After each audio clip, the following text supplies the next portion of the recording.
Ladies and gentlemen, ndadzoka zvekare ndine nyaya mabatirwo akaitwa vanhu vari kunzi vakasungwa nehurumende yeZANU-PF. Chakakonzera kuti vanhu vazonzi vabatwa vasungwa. Kana uchinge watosvika panapa watosangana nekudai so uchiziva kuti unodedzera kuti pasi neZANU-PF, tanga nekulike this video right now kuitira kuti vaboikane. Nyaya iripo yakabuda yakadai so. Pari kunzi WhatsApp group give away protesters. The majority of 107 suspects linked to the Monday protests were tracked down through a WhatsApp group and social media activity. The group code named Nyoka Mabunu allegedly coordinated chaos, including stoning police, barricading roads with burning tires and chanting anti-government slogans. Those vakaitika vari kunzi vakateerwa kuburikidza WhatsApp group. I don't know guys, kuti vamwe vacho ngakuita zvekufonerwa unzi ndakutengera grocery, unongoziva zvavaimboita kudhara intelligence dzechibharanzi dzedze dzekuti watengerwa grocery rabva kwakati uya pakati vobva wabatwa wadidididi. But this time around vari kunzi they will track down.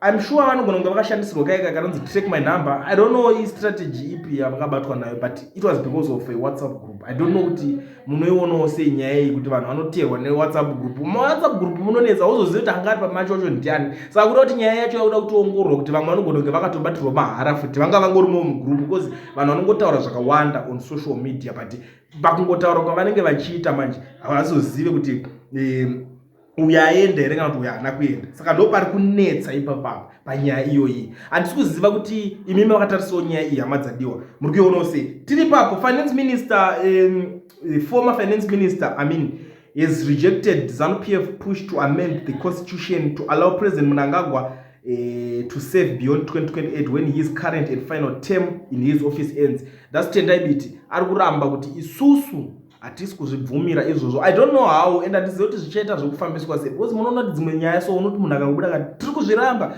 unoziva panozotanga kutaura zvakawanda. But inini sekutaura kwandinozviita kuti munhu wese anongouya achiti pasi neZANU-PF ndinomusapota, ndo chokwadi chinoitika pandiri. So muri yeZimbabwe ndisati ndasvika kure, kana uchinge uri muSouth Africa uchida kuregisterwa company yako, gara wabata veeducation research ana mukoma Owen vanokurejistera company in South Africa, vobva vakuvhurira FNB business account, wobva watanga kuita zvinhu zvako as long as usina kana usina work permit uine passport iri valid vanokuitira. Contact them on the numbers that are showing on the screen. Ende kune avo vanodawo kumaketerwa avo mabusiness, garai mandibata nhamba dzangu maakudziziva. Zvamanje manje sarai makateererawo zvekutaurwa nevamwe venyu vane kakugunun'una about zvinhu zviri kuitika muZimbabwe. Kana muchinge mune something to say, nhamba dziri ipapapa munongosenda yenyu maaudio direct.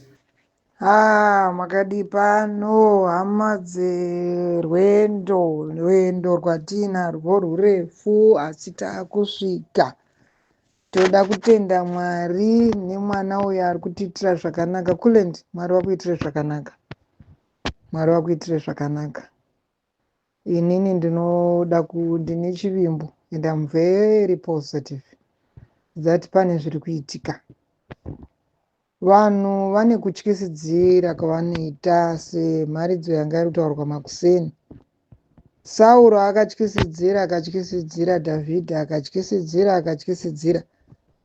Isusu ngatirambei takasimba. Vanhu vaMwari, ndiri kurwadziwa kwazvo nevanhu vari kubva vati tiri kushandiswa. Vamwe vabva vati vana mudharageza vari kungoda kuti timireyo, wozoita mapurezidendi, wozoti hatiite mapurezidendi tese. Kuna anoita purezidendi, kuna anoita komiza, kuna anoita chairman, kuna anoita minista, kuna anoita secretary, zvakadaro. Saka vanhu vari yes, tine mbwende chaidzo muZimbabwe. Zimbabwe takazara nekutya. Fear of the unknown. Fear of the unknown iyo ndikutoshaya kuti shuwa toendeswa kun'anga here, todiko. Toenda kumaprofita enhema here aya, todiko kuti tive bold.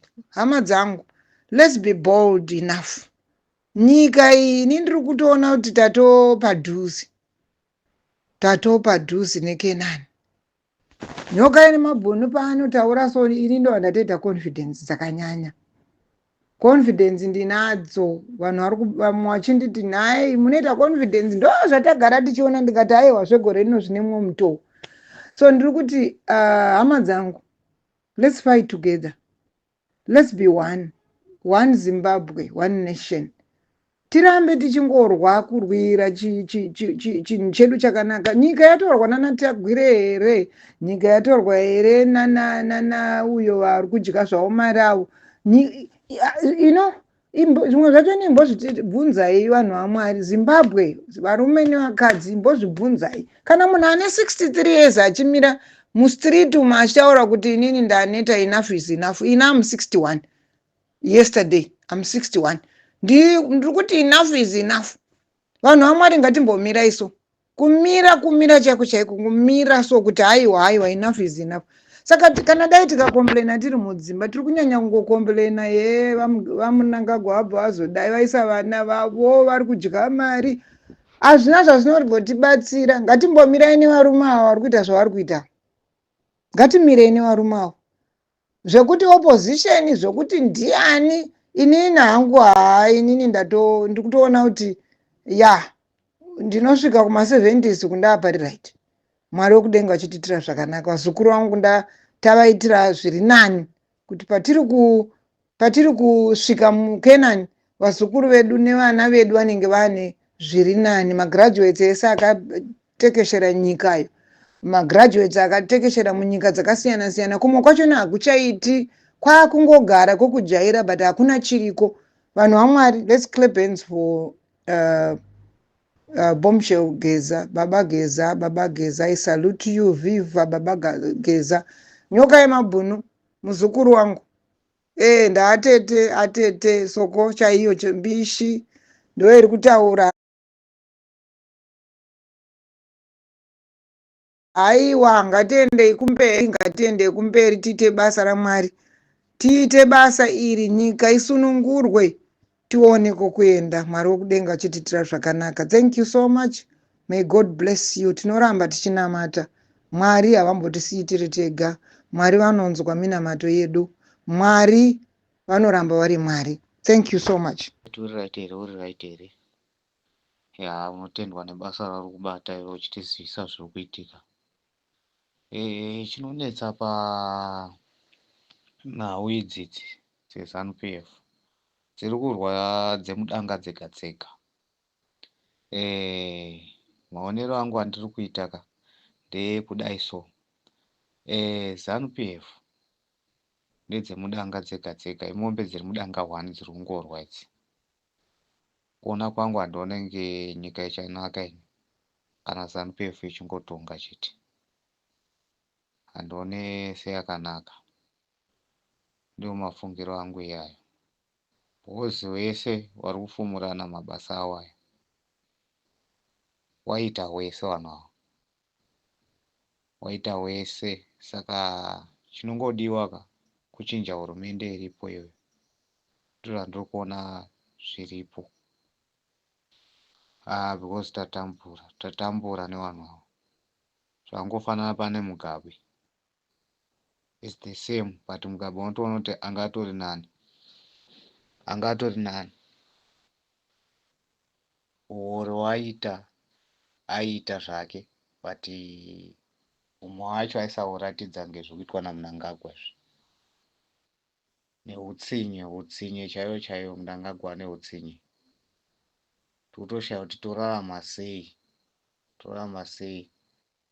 Isu tiri kuSouth Africa. Kurihora maranzi, uchiuya nawo kumba, wotoona kuti reti iri kutotirowa chaiko chaiko. Saka mheno titoraramawo sei? Tofanira kuraramirawo tiri kumba, but nyika yedu yacho yakadhakwa chaiko chaiko. Izvo hazvichaita izvi. Kungobvisa hurumende yacho ka1 yose zvitori right. Wageza watopa opposition party. Tochinja chinhu chinonzi ZANU-PF.